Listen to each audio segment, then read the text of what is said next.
Still getting used to this Periscope thing. So, awesome. Got some of you guys joining us here tonight. Welcome. Keep those hearts coming. We love being able to share it with all you guys coming on right now. We see you. Yeah. Welcome to all of you. This is our first, and I got to get used to looking over there, and I will. This is our first Ask Tony and Elisa on Periscope. Hey. One goal that Elisa and I have had for a long time, and for those of you who don't know us, Tony DeLorenzo, Elisa DeLorenzo with One Extraordinary Marriage. We have the #1 marriage podcast on iTunes. We've been podcasting for 5.5 years. We just released episode 292. So we've been podcasting for a long time. We have listeners in 180 countries. We reach, hundreds of thousands of folks every month, and just honored. And one of the things that we've been wanting to do is get more interaction with folks. And one reason being like a call-in show. And so this is where we're testing out Periscope to see if this is a way that we can get more interaction, talk to you guys, figure out what's happening out there. So welcome to those of you who are live. For those on the replay, we want to thank you for joining us. This is open. This is open to you guys. We have some questions that are coming in. You can ask your questions here. We'll see it. What we talk about is intimate stuff, folks. We talk about sex. We talk about love. We talk about good times in marriage. We talk about tough times in marriage. We talk about it all. So having said that, we're going to keep this on the up and up. So if you bash on us, you bash on anybody in here, you're going to be blocked. Simple as that. No questions asked. This is about being respectful to each other, because our whole goal at the end of the day is that we want you guys to have extraordinary marriages. And so if we can help you in any way, that'd be awesome. Do you talk about your book and how amazing it is? Which one? Which book do you want to know about? Because we've actually had a question come in about one of our books, and we're gonna get to that in just a second here. We got a couple of them. So, and check out our Periscope that we did earlier today. The 3 reasons why you need to do the 7 Days of Sex Challenge. So let me get through some stuff here real quick. So, all right. CW Game Ready, we will be talking about the 7 Day of Sex Challenge. Yes, Thank you. Sure. We see all those hearts come in. Appreciate that. We'll get to that in just a second. Hit up your followers. Let them know what's going down. For iPhone, swipe left or right, hit your followers. Swipe up for Android. And then sharing is caring. So tell folks on Twitter, Facebook, I don't know, Instagram, wherever. Hey, we're here. We're going to be here to answer your questions, and we'll take it from there. So thank you so much, A Prioritized Marriage, for sharing all over on Twitter and to your followers. A lot of you saw that CW Game Day just a second ago asked about the question 7 Days of Sex Challenge, and this is the book that CW is referring to. And this is a book that we wrote we actually talked about it quite a bit in the scope that we did earlier today. And this is kind of like the how-to do a 7 Days of Sex Challenge. It's not just having sex, day after day at 9 o'clock, 9 p.m., the kids are asleep, like, let's have sex every day. It's more than that. It's about how to transform your marriage literally in 7 days. And, this book has helped hundreds of couples all around the world. Thousands. We used to even on the site, we used to do a 7 Days of Sex Challenge with the whole one family. And it got to the point where we were having 400 or 500 couples joining in. So we nixed that some years ago, though. So, well, we didn't nix it. You guys can all still do it. We're just not managing it in the community. Do you want to share what you shared with everybody earlier today about the books? Yeah. So for Periscope folks, here's two of our books out of the 3. Connect Like You Did When You First Met. It's all about that emotional intimacy, connecting with folks. And then 7 Days of Sex Challenge.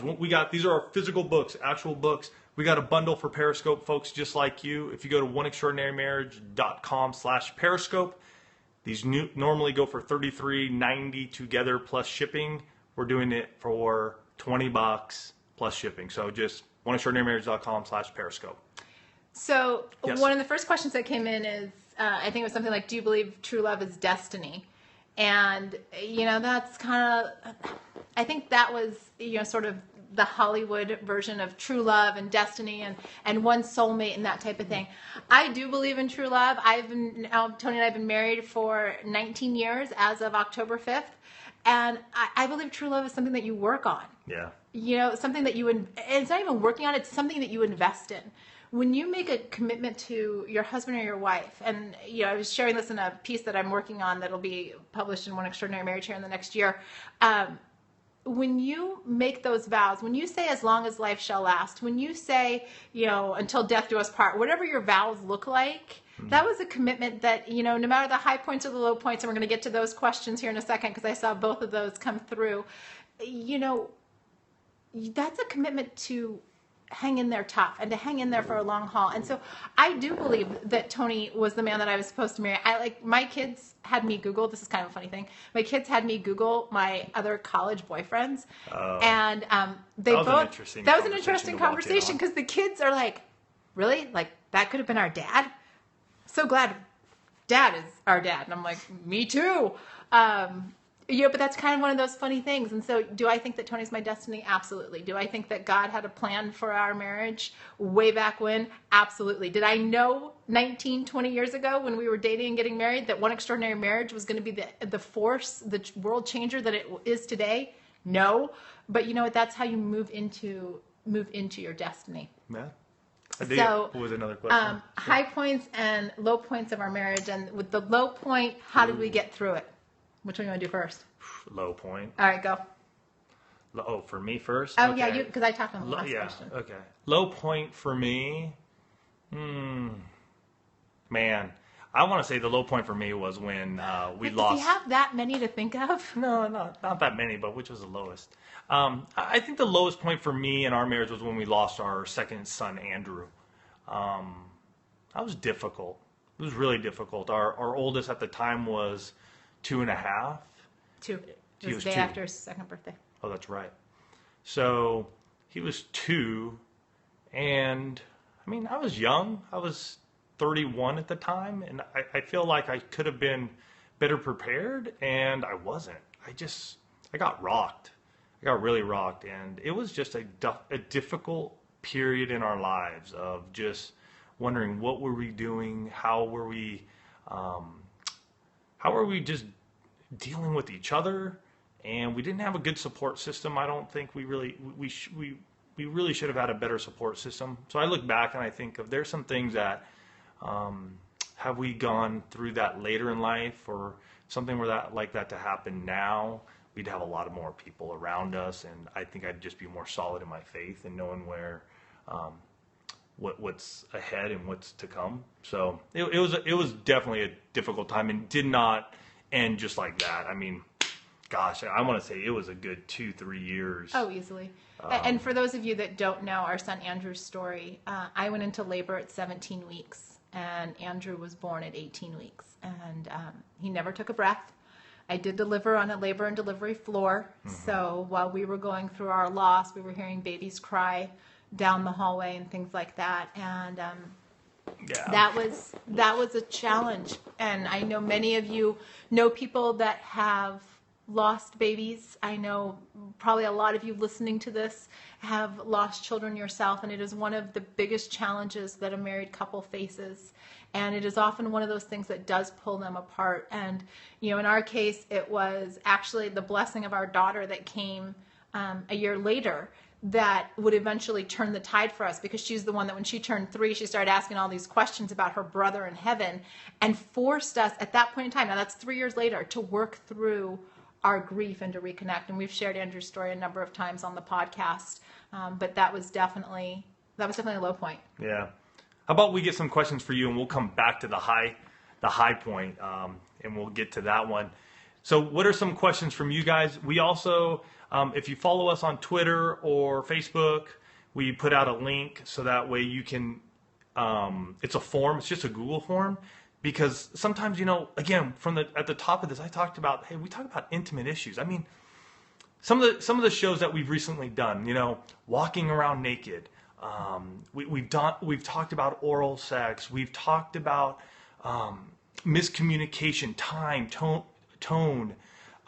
These are tough questions, and so you may not want to put them here up in Periscope. We get that. So as we move forward, look for our stuff, tweets or stuff up on Facebook or Instagram, and you'll see a link. So that way you guys can just ask. One of the big things that we've learned over the years, especially with the podcast, is that we want to be respectful of you guys, and you guys gone through some tough stuff too, and we get it. And you have some big questions you want to ask, but you don't want to do it right here in a public forum. So we give you that opportunity to do it anonymously. So what do we got here? This question came in from a gentleman in Washington, and I'm not going to look at you guys so that I can read this all at the same time. He said, "My wife has turned me out of the bedroom in an in-house separation and laid down conditions hinging on changes in me.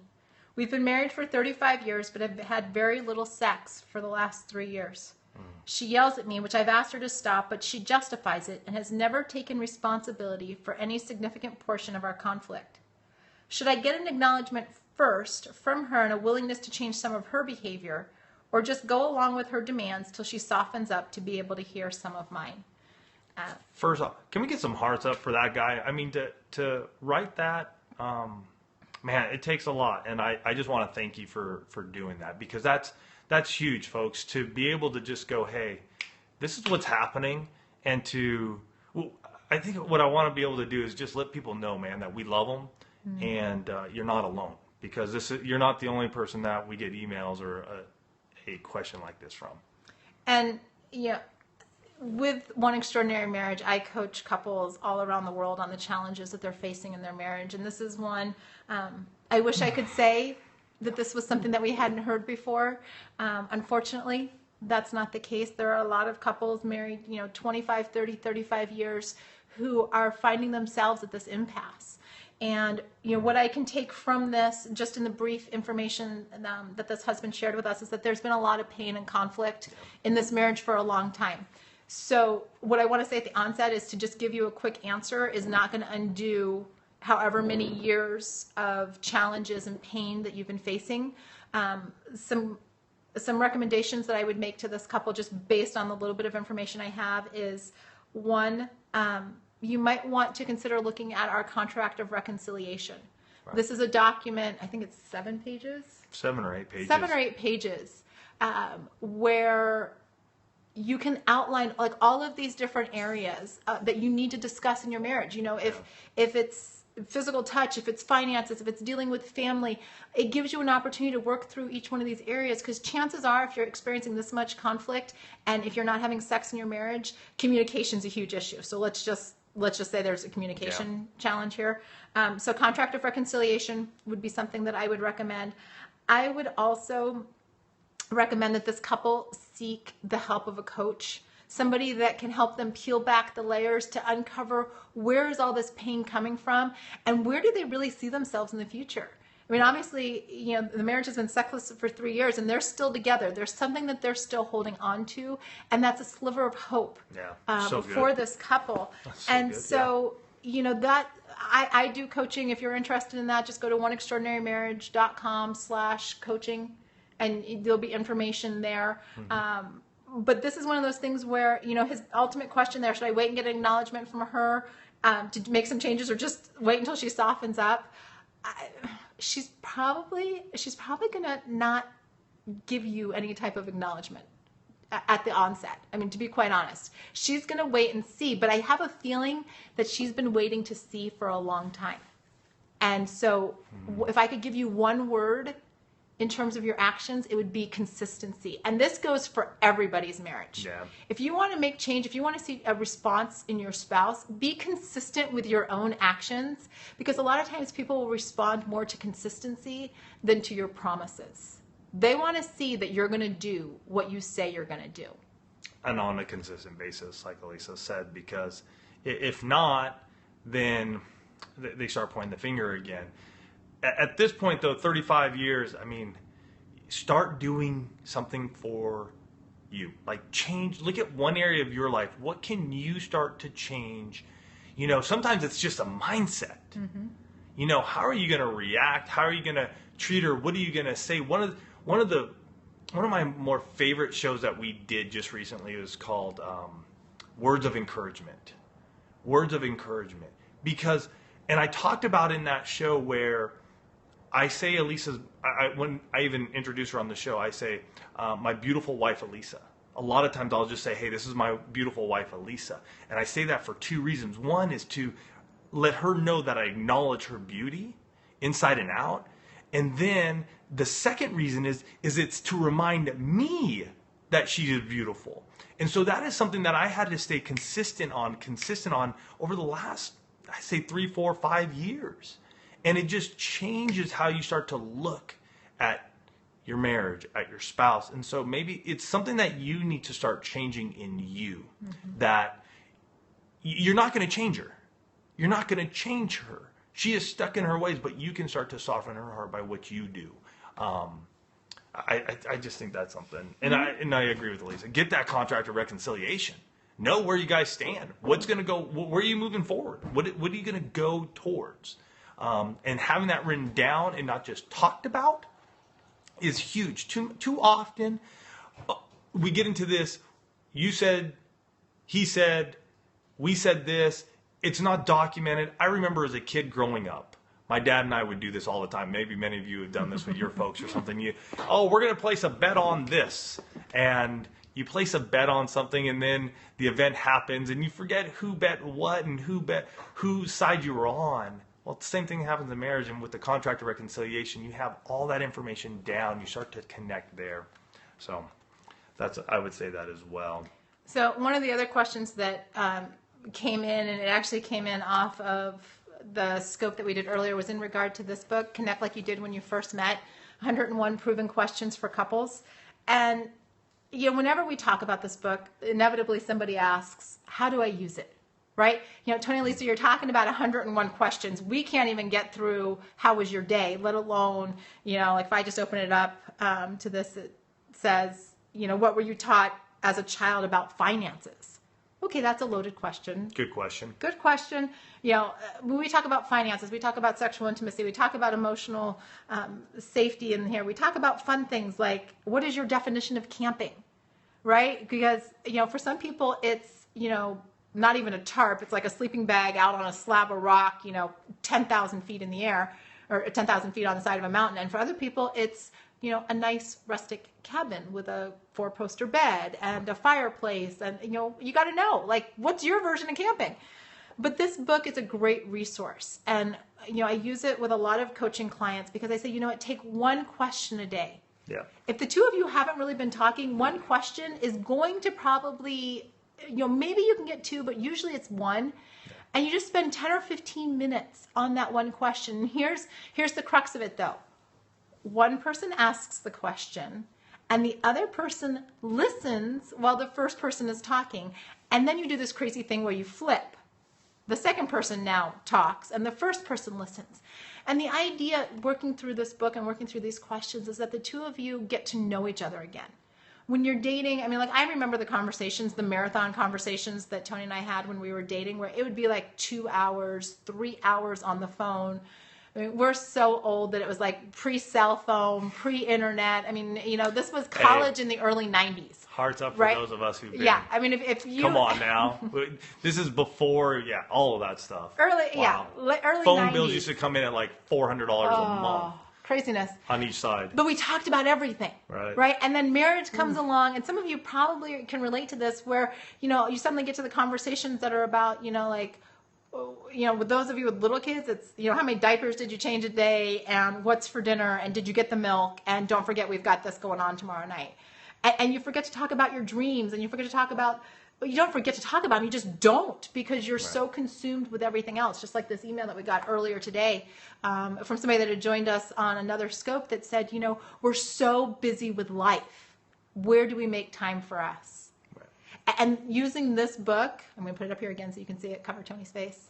Go to oneextraordinarymarriage.com/periscope. You can pick up both books for $20, which is a steal.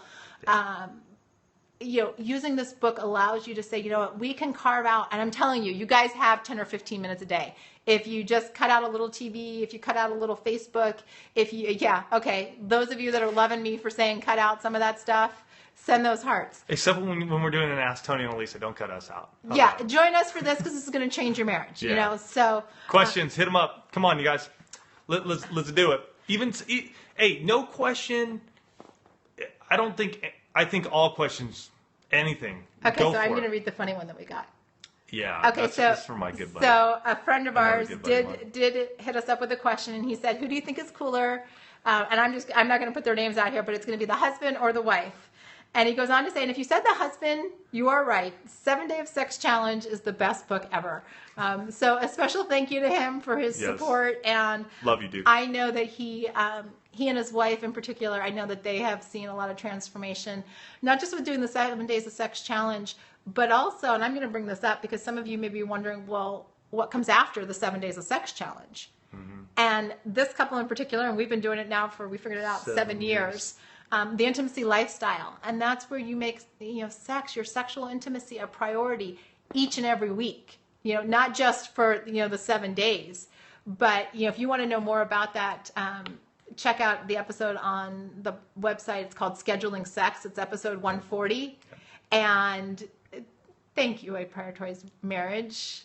So she just put it up. I love how admiringly you look at each other while you scope. Such a great example of marriage. I will tell you that is something that wasn't always the case. Yeah. And it is something that we've had to consciously do. Mm-hmm. And, here's a little insight for you guys. When you start getting your marriage working on all cylinders, when you start paying attention, when you start getting intentional, then what happens is that you do look at each other that way. Because I know Tony's always got my back, right? I know that when he looks at me, when he opens the show every week and says, "My beautiful wife, Elisa," it doesn't matter if I'm in my pajamas. It doesn't matter if I haven't brushed my hair all day. And you guys haven't seen us who followed the show for so long. Gosh, we used to do the podcast in our garage in the middle of winter. Granted, that's in San Diego. So for those of you in the colder states, you can laugh at us, but 60 is cold. And we would be out there, no kidding, in our jackets and sometimes in our jammies. My big North Face parka. With like a beanie cap on and throwing our headphones on and just going at it. Gosh, those are some good times. As we get closer to episode 300, we're going to be sharing some more of those flashbacks and way back when. And what do you guys want to know? Come on, hit it. We got some time here. We got some time, and if you don't have any more questions, guess what? We're going to be doing this again and doing it on a regular basis. Right. So we're going to have that link available. It'll start going out on our different social media circles. So if a question comes up, you're going to have an opportunity to drop it in here, and we're going to answer it on the next Ask Tony and Elisa scope. So it's going to be something that you can think about, and we want to protect you. We want to protect your marriage, and we want Ask Tony and Elisa to be a safe place for you to get those relationship questions answered, for you to get plugged into the resources that are available, for you to get, to learn more about the books, to ask questions about our programs, to get to know Tony and I on a different level than you do when you just hear us weekly on the podcast. We want to be able to connect with you, and that's why we've decided that Periscope is going to be that platform, because it does give us a chance to see those hearts flying by, to see all the different folks that are joining and coming on. So I think they're probably done for the night. I think they are. So, hey, thank you guys for an awesome... You have to tell them how we end everything. I will. Okay. I will. I was going to say, I just want to say, hey, thank you for being here for this first Ask Tony and Elisa. Just like everything we've done over the years, we learn, we grow, and with your support and with your insights, we'll tweak times and dates, and we'll just figure this thing out as we go. I think that's the cool part. So for those of you who, though, are interested in connecting emotionally, which Elisa and I, two biggest intimacies we talk about, emotional, sexual. Always, always, always talk about it. Almost comes up on almost every show. So if you're interested, go to oneextraordinarymarriage.com/periscope. You can get both of our physical books, 7 Days of Sex Challenge and Connect Like You Did When You First Met, for $20. That's like 57% off. And we'll ship those over to you. Cheaper than date night, and much, like we want you guys to do date night, but this is a way to like jumpstart date night, kind of like on steroids. Yeah, exactly. So we end everything with "We love you guys," and we do. We don't say that just to be flippant. It's not. I mean, we love you guys and we care about you, and we're constantly thinking about ways that we can better help you have the extraordinary marriage you desire, because we know what it's like to be on that bottom part and on the tough parts, but we also know what it means to be on the high points, right? So my buddy asked, what's the highest point? The highest point's right now for me. It's the best. We just celebrated 19 years, and for me, after 19 years, to look at my beautiful wife and say, I love you, and truly mean it, and know that we have much more to come, you just can't put anything on it. So I just try to look at these moments, and even when it gets crazy and we're like running around, it's like, these are the high points. Even right now, these are the good times. So I love all the hearts that he got for saying that. Thank you very much for showing him the love. What's your high point? I agree with you. I think our marriage is better. Well, it's one of those things where, looking back on 19 years, I mean, we've definitely had some high points over the years and things like that. But I wake up every morning knowing that my marriage is getting better, that I'm not looking at the next 20, 30 years, 40 years with this guy. And conceivably we could have 40 or 50 years together still. And going, yeah. What am I going to do? It's no, like really the best is yet to come. And the impact that we make in each other's lives, and the impact that we get to make to the One Extraordinary Marriage family around the world, the sky's the limit. And we're so excited to have you as part of that through Periscope with us. Yeah. So love you guys. Have an awesome, hold on. Your marriage should always be getting better. So of course, now will always be the high point. Yes. Exactly. So good. So well said. Love it. So with that, we love you guys. Have your guys a fantastic evening. And if you want to touch base with us, Periscopers, just to give us some feedback, love it. info@oneextraordinarymarriage.com. You can get us. That just goes to our normal account. And, we may not get to every single email back, but your insights and your input, that helps us to understand, hey, when's a good time to be on? Evenings, we're thinking, hey, that might be better, because for those of us with kiddos and all, get them to bed and we can hang. So, all right, you guys, love you. Have a great night.